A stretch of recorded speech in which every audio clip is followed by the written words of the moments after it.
Welcome to the first of three modules which are going to be looking at the physical body and its anatomy and physiology. Now, this is going to be more complex than the energy body that we looked at in a previous video. But before you start this, I want to reassure you that you do not need massively detailed knowledge. This is no way an attempt to turn you into a doctor. You don't need that level of knowledge. But the human body is incredibly complex. Basically, you've got the skeleton, you've got the muscles that anchor themselves onto the skeleton, you've got the organs within the body that provide various functions, and you've got the endocrine system, you've got the blood system, you've got the nervous system, and they all fit together in a way that, when you know about it, it actually almost seems miraculous that more doesn't go wrong. So, the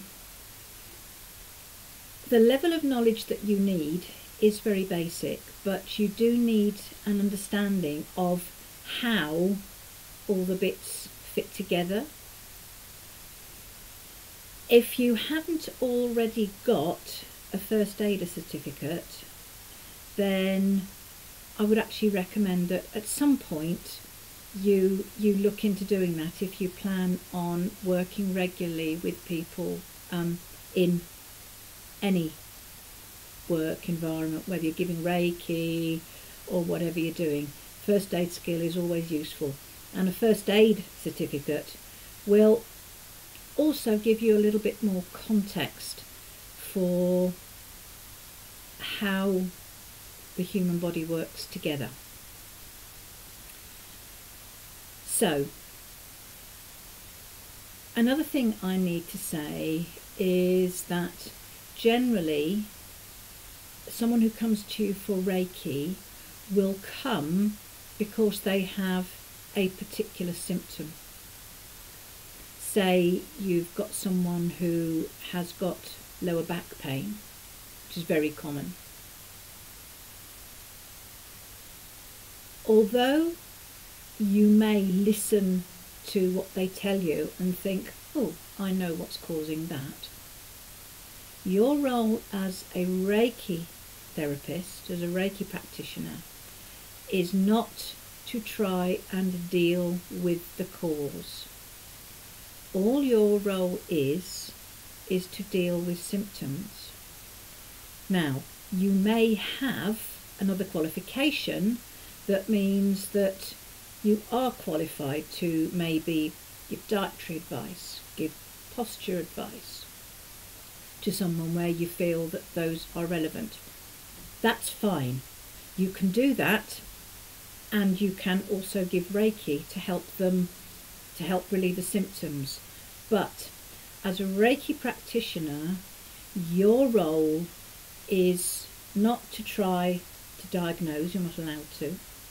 It's also not to give lifestyle advice that you think may help. It is literally just to deal with the issue that the person has come to you with. In a later module, we will be covering what I call red flag symptoms. That if somebody comes to you with this symptom, you need to know enough to say, I'm sorry, I think you need professional medical advice. So, we're going to start off with the very basics, which is the skeleton. And if we didn't have a skeleton, we'd not be very effective. The skeleton literally holds everything together, and actually in the form of the rib cage provides some protection for two major organs, the heart and the lungs. Now, you have in the written information a labelled diagram of the skeleton, which I've given you literally so that you can see properly how the skeleton is put together. I don't expect you to really be able to remember the names, but it can be quite useful to know that the carpal bones are in the wrist. So if someone comes to you and says, I've got carpal tunnel syndrome, you would expect the pain to be in the wrist.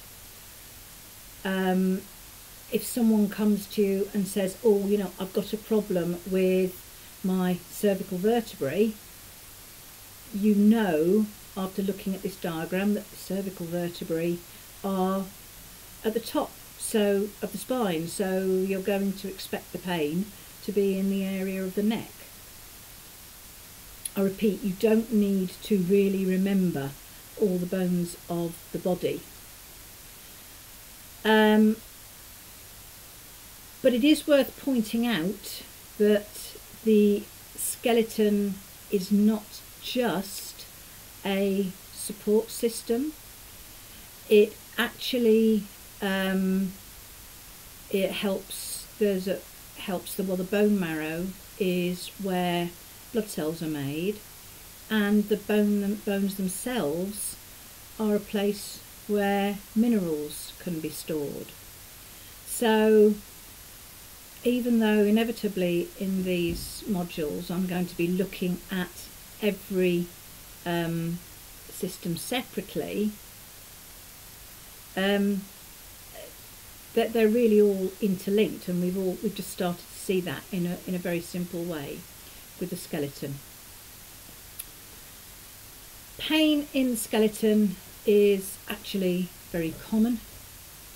You can have things like osteoporosis, arthritis, slipped discs, broken bones.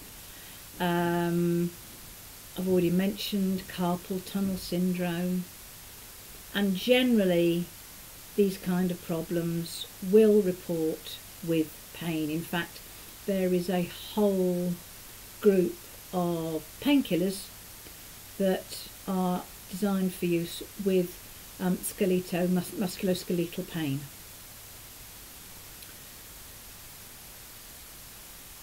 So hopefully you can now see that although the skeleton is there as a support, it can be a source of quite widespread illness.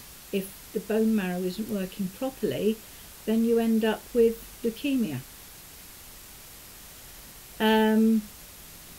So it is actually very important support to the body in more than one way. Bones can be quite fragile, and breakages and fractures do happen, and they can be extremely painful.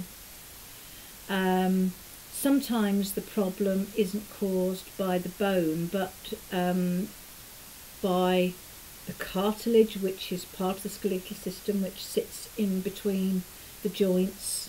You know, cartilages are, you know, found in the kneecap. You have people who, you know, have torn kneecaps. That's the cartilage gone. If someone's got a slipped disc, the disc that's slipped is the bit of cartilage in between the spine, the vertebrae of the spinal cord. So it isn't just bone, it's also cartilage. But without a good firm skeleton, you will have nowhere for the muscles that are so important to actually attach to. And the next thing system I want to look at is the muscle system. Again, there is a diagram of this in your notes. And again, I do not expect you to remember any of the labels. And I also need to point out that actually the muscles on that diagram only represent part of the muscles within the body, because the heart and the gastrointestinal system are also muscles. Muscles are to do with movement, and they control both the voluntary movements that we make when we decide to go out for a walk, pick up a cup, do martial arts, do qigong or whatever. And they also are important in lots of involuntary movements. Breathing, your heart beating, the digestive tract. So there's lots of muscles that you have that aren't shown as part of the musculoskeletal system. So muscles are far more widespread. And that in part explains why when anyone has a disease which affects how nerves and muscles interact, it actually can be a bit more widespread than just affecting how they move.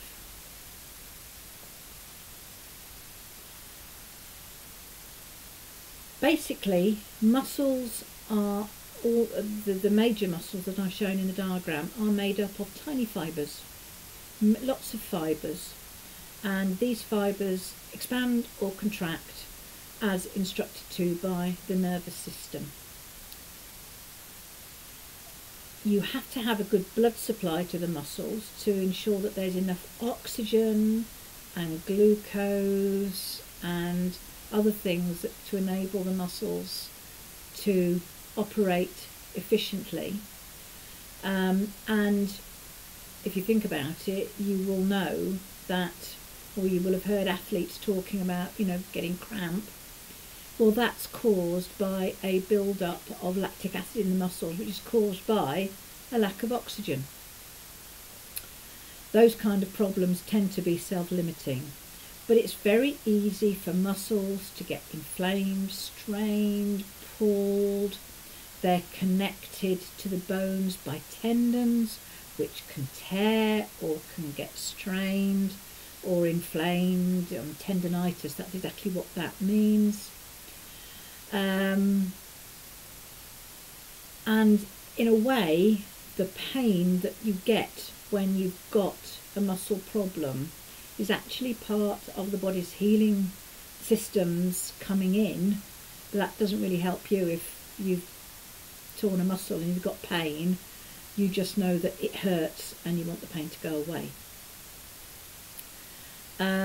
So there are a number of ways that the muscles can cause problems, and most, as I say, musculoskeletal pain is an extremely common symptom, and if you do start giving Reiki regularly, it's going to be something that an awful lot of people are going to mention to you, whether it's in the form of backache, neck ache, shoulder ache, joint pain. And there are a number of ways that pain can be caused. You can have accidents.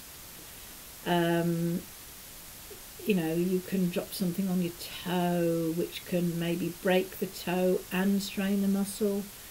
If you put too much strain on a muscle, it can also cause injury. That's what happens when an athlete doesn't warm up and they get a hamstring injury. About 2 or 3 years back, there was a rush of footballers with fractured metatarsals because of the new sort of boot they were using.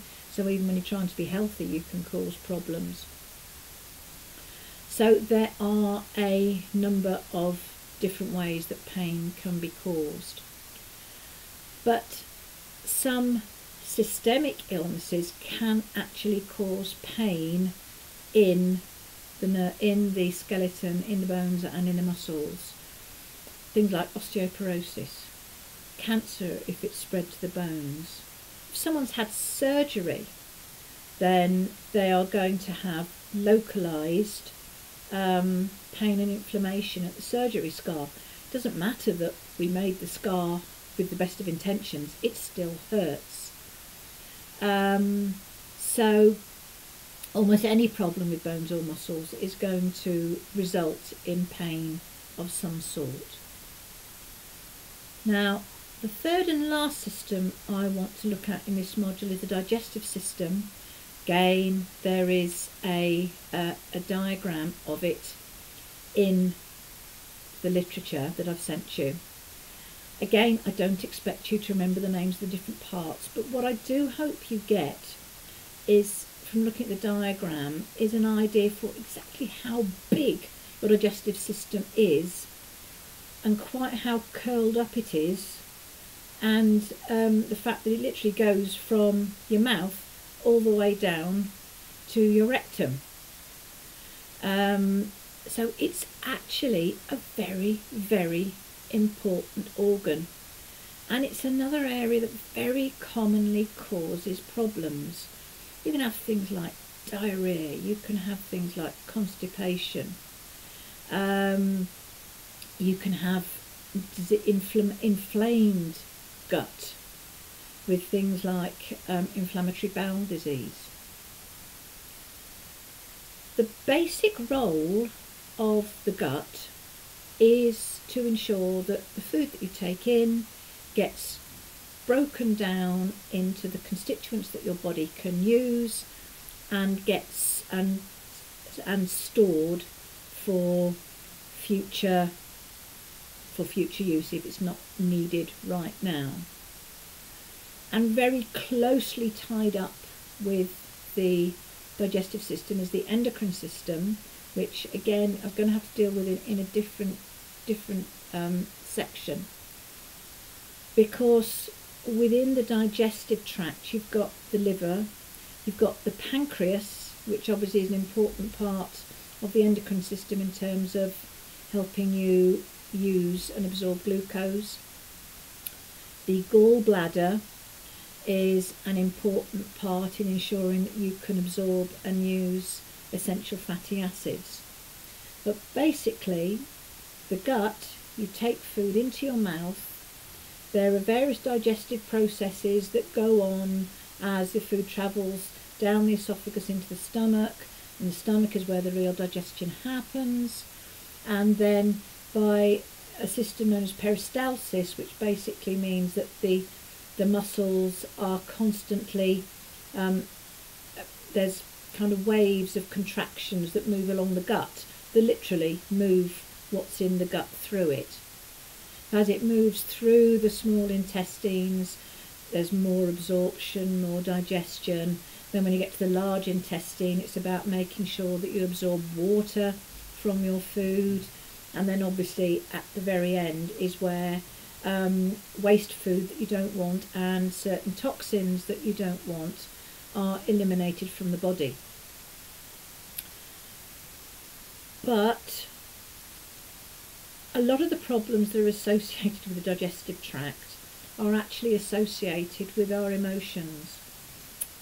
I don't think it's a coincidence that we use phrases like, I have a gut feeling about this. We do feel things very much in our guts, and a symptom in the gut can have a very definite physical cause, but not all the time. There could very well be an emotional cause to it as well. Now, I've already said that I don't expect you to end up becoming really familiar with the different bits of the body. I just want you to understand, in large part, what is in different parts of your body. Because knowing what is in a particular part of the body can be important to understanding what's actually going on with the client and what could be the actual site of their illness. Now, this doesn't mean that you're giving advice or diagnosing, but if when you're giving Reiki to someone who's got irritable bowel syndrome, you find yourself very drawn to give Reiki up to the brain, which is still primarily the seat of the emotions and the thoughts that are driving the emotions, it becomes more understandable, because you will know that yes, there is often an emotional component to a problem like irritable bowel syndrome. So there's an awful lot to take in, and I think the best thing to be done is for me to leave you to read through the literature that's accompanying this video. Maybe watch the video more than once with the literature in front of you, if you feel that helps. But of course, do please prepare to come armed with lots of questions when you have your follow-up chat session with me to ensure that you've understood this module. So we'll leave that video there, and I hope that you find that interesting, useful and not too hard to understand.